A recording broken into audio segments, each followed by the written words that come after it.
प्रणाम, हम छी सुजीत कुमार झा। एकटा कविता लऽ कऽ आयल छी हमर सबक, या ई कही जे हमर कविताक शीर्षक अछि हार में सेहो जीत। तऽ सुनू। जीवन में बहुतो अन्हर बिहारि आयल, बाट कहियो साफ नहीं छल।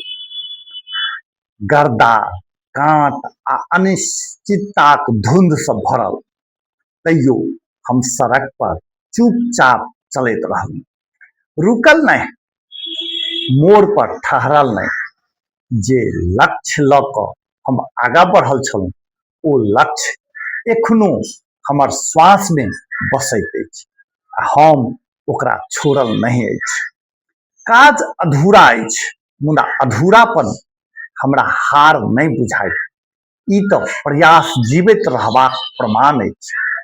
लोक अपन अपन हिसाब सँ विश्लेषण करैत हैत। केओ कहत हारि गेल, केओ कहत बाट बिसरा गेल।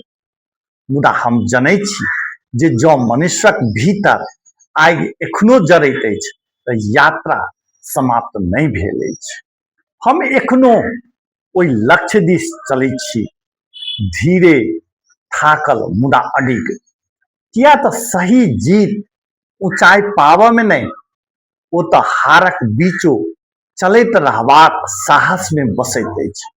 एहि लेल हारल नहीं छी, हम एखनो जीतैत छी।